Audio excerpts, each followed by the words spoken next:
Welcome in CDP nation. आज हम पढ़ेंगे अधिगम संबंधी सिद्धांतों में सबसे पहला सिद्धांत जो सबसे पहली बार किसी ने दिया था, कौन दिया था वो जानेंगे।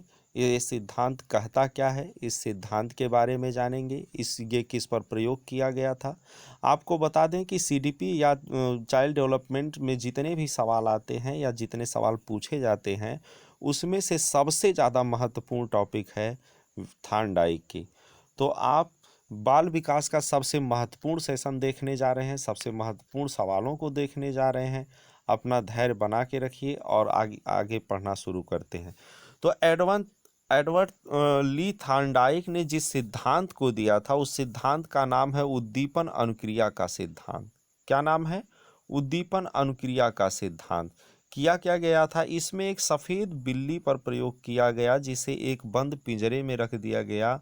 उस पिंजरे का गेट लीवर दबाने से ही खुलता था। वो भूखी बिल्ली के सामने मछली का टुकड़ा रख दिया गया।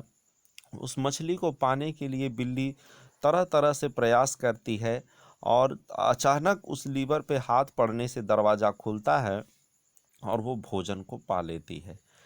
ऐसा कई बार करने पर धीरे धीरे उसे पता चल पाता है कि लीवर के दबाने से ही दरवाज़ा खुलता है, और वह यह सीख लेती है कि लीवर दबाने पर दरवाज़ा खुलता है। कई प्रयोगों के बाद अंत में ये पाया गया कि बिल्ली अब भोजन को पाने के लिए तुरंत ही लीवर दबाती थी, दरवाज़ा खुलता था और आराम से आकर के भोजन को प्राप्त कर लेती थी। अब आगे देखते हैं थार्नडाइक ने इसके सिद्धांत में क्या किया।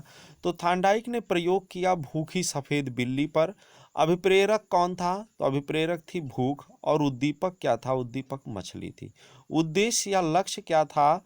तो बिल्ली का उद्देश्य था पिंजरे से बाहर आकर मछली को खाना, जबकि बीच में बाधा बन रहा था उस पिंजरे का बंद होना।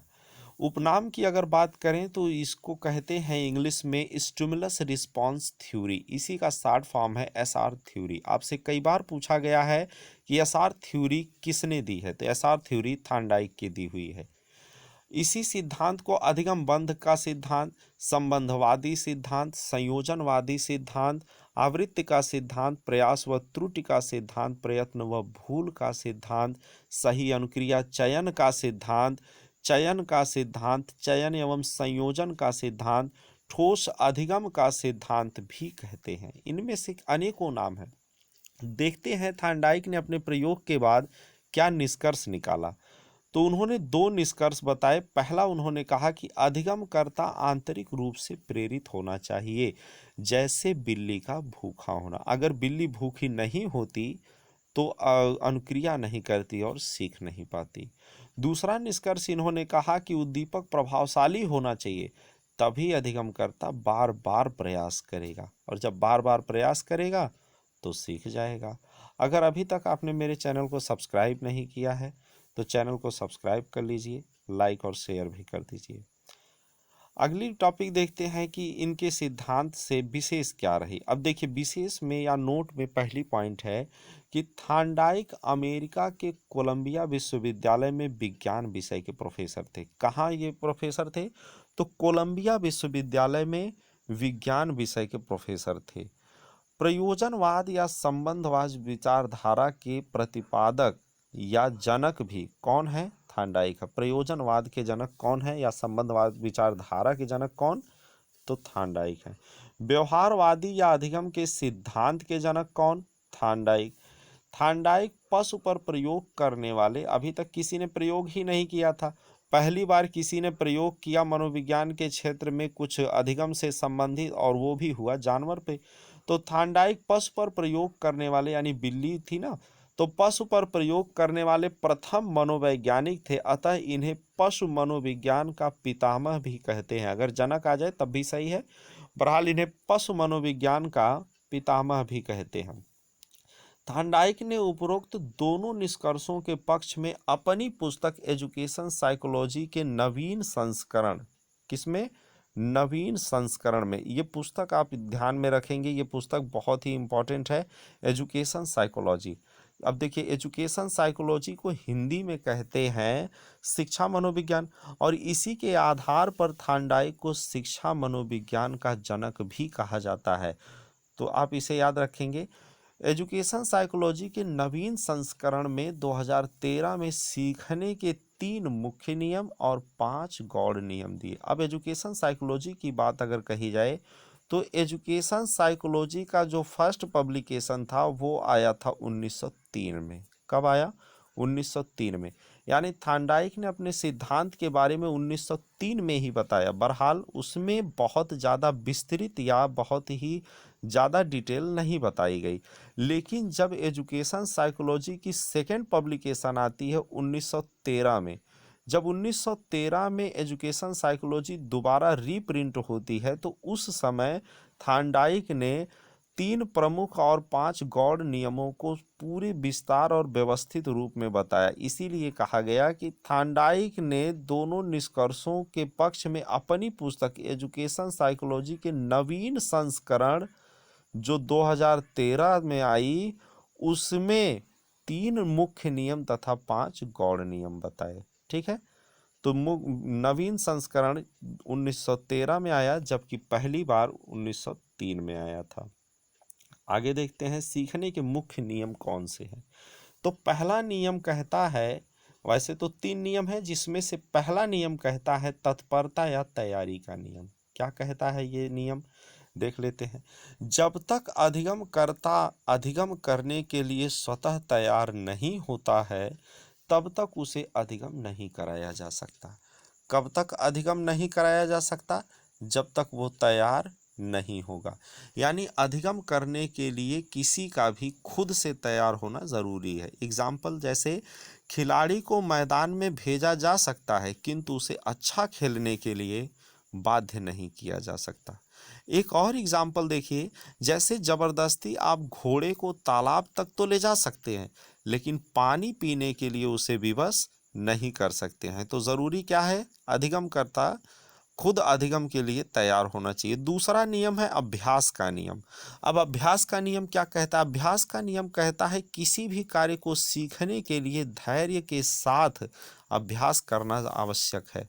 जैसे करत करत अभ्यास के जड़मति होत सुजान, रसरी आवत जात से सिल पर पड़त निशान। ये सबको पता है, ये कहावत बहुत ही ज़्यादा प्रचलित है।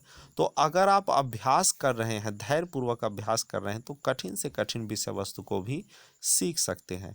अब अभ्यास के नियम में 2 उपभाग होते हैं, एक होता है उपयोग का नियम और दूसरा है अनुपयोग का नियम।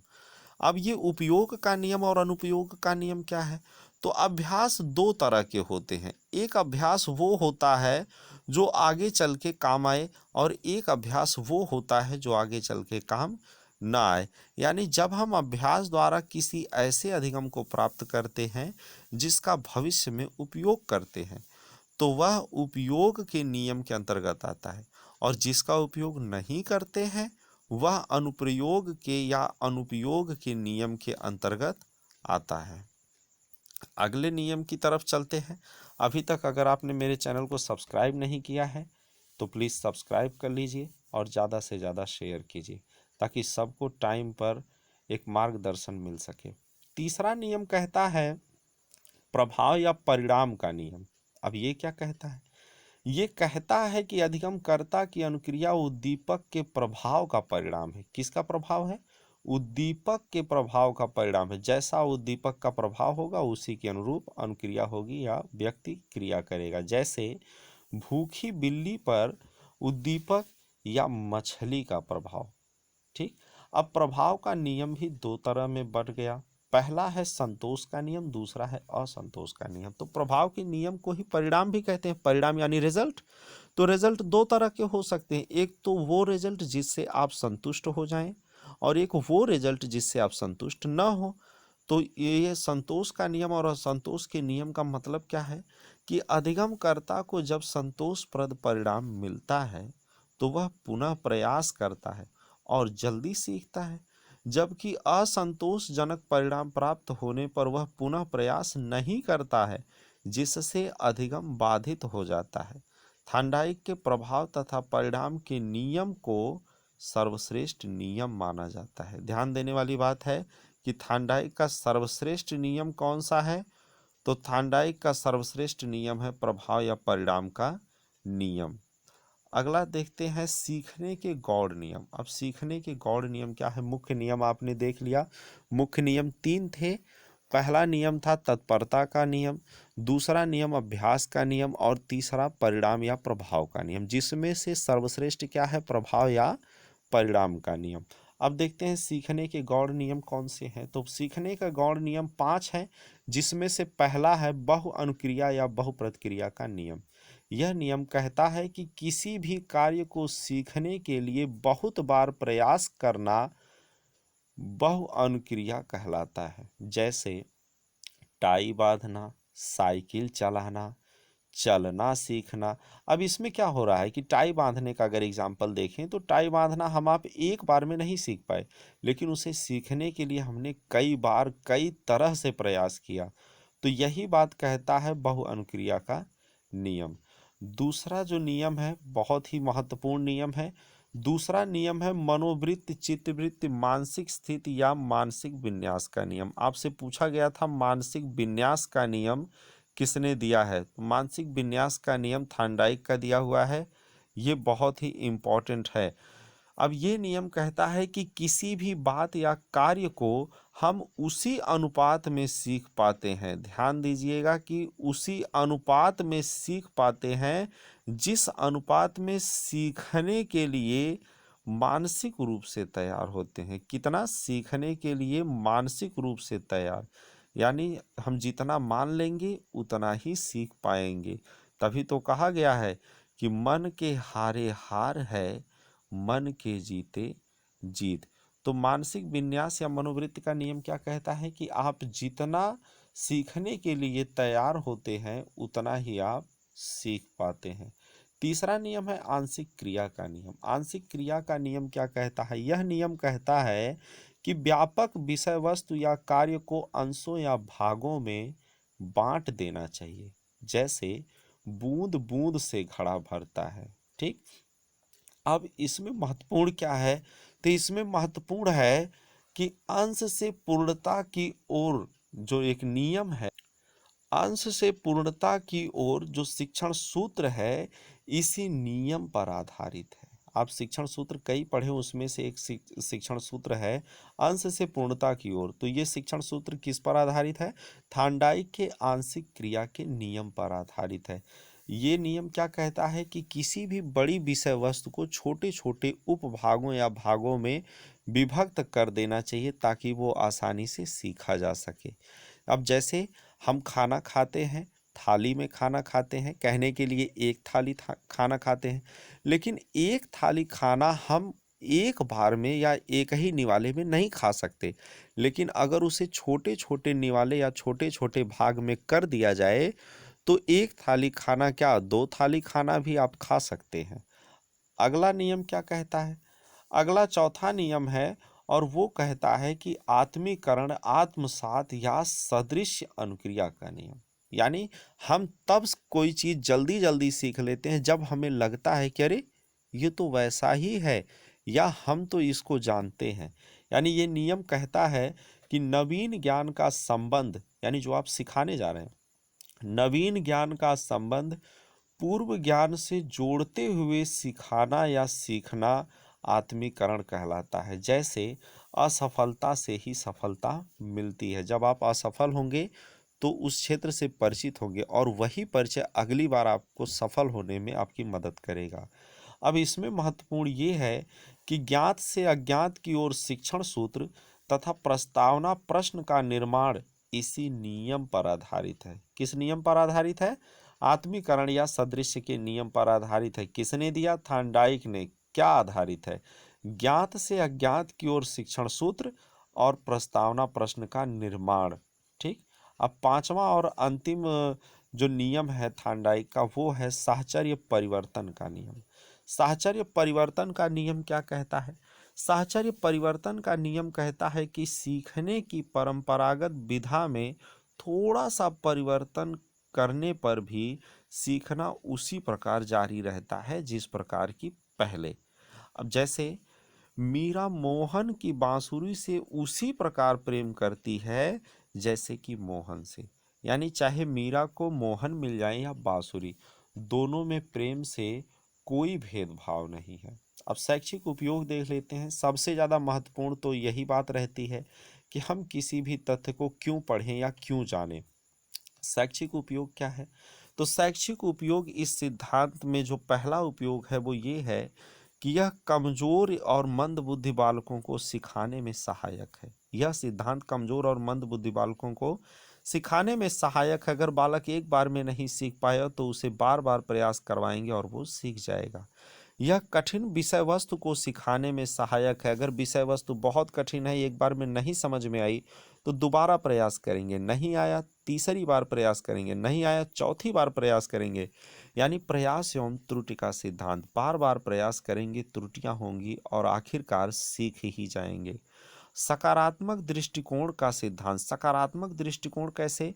जब आप एक बार प्रयास किए आपको नहीं आया, दूसरी बार प्रयास किए कुछ तो आया, तीसरी बार प्रयास किए कुछ और आया, चौथी बार प्रयास किए थोड़ा सा और ज़्यादा आया। जब आप निरंतर थोड़ा थोड़ा करके ही सही, लेकिन जब आप निरंतर ज़्यादा सीखते चले जा रहे हैं तो आपकी सोच भी कैसी हो जाएगी? सकारात्मक हो जाएगी।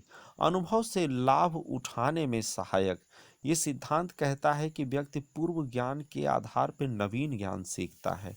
और पूर्व ज्ञान के आधार पर नवीन ज्ञान सीखने का मतलब है कि वो अपने अनुभव से भविष्य में लाभ उठाना सीख गया है। जब अनुभव से लाभ उठाना सीख गया है तब तो असफलता से सफलता पाने में भी ये सिद्धांत सहायक है। अब अगली बात देखते हैं। शैक्षिक उपयोग तो हो गया, लेकिन शैक्षिक उपयोग के साथ ही साथ इस सिद्धांत में कुछ कमियां भी थी। कमी क्या थी वो देखते हैं। तो अगली पॉइंट है दोष या अवगुण। अब इस सिद्धांत का दोष या अवगुण क्या है? तो दोष यह है कि इस सिद्धांत ने समय को महत्व नहीं दिया है। यानी बिल्ली इतनी जल्दी तो भूखी हो नहीं जाएगी, या बालक को बार बार हम सिखाते रहेंगे तो इतना ज़्यादा समय तो है नहीं सिखाते रहे, उसे तो बहुत कुछ सिखाना है, एक ही काम को सिखाने में ज़्यादा समय लगता है। दोष या अवगुण की पहली टॉपिक यही है कि समय को महत्व नहीं दिया गया।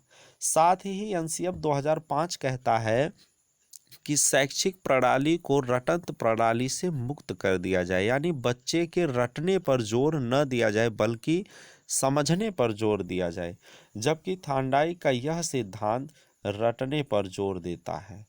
अगली पॉइंट में व्यक्ति कैसे सीखता है यह स्पष्ट नहीं किया गया। थांडाइक ने सिर्फ यही बताया कि बार बार प्रयास अगर करेगा कोई व्यक्ति तो सीख जाएगा, लेकिन ये नहीं बताया कि क्यों सीख जाएगा। तो इस प्रकार से यह कहा जा सकता है कि व्यक्ति कैसे सीखता है यह स्पष्ट नहीं है। और थांडाइक के सिद्धांत का सबसे बड़ा जो दोष है वो तो यही है कि थांडाइक ने मानव पर प्रयोग किया होता और मानव के लिए निष्कर्ष निकाला होता तो बात कुछ और थी, लेकिन थांडाइक ने तो पशु पर प्रयोग किया, एक बिल्ली पर प्रयोग किया और बता दिया कि मानव इसी प्रकार होता है। तो सबसे बड़ा दोष यही है कि पशु पर प्रयोग किया गया और मानव पर लागू किया गया, या मानव के लिए बताया गया कि ऐसा मानव का व्यवहार होता है। वीडियो देखने के लिए बहुत बहुत धन्यवाद। अगली वीडियो बहुत जल्द आपको मिल जाएगी। Thank you.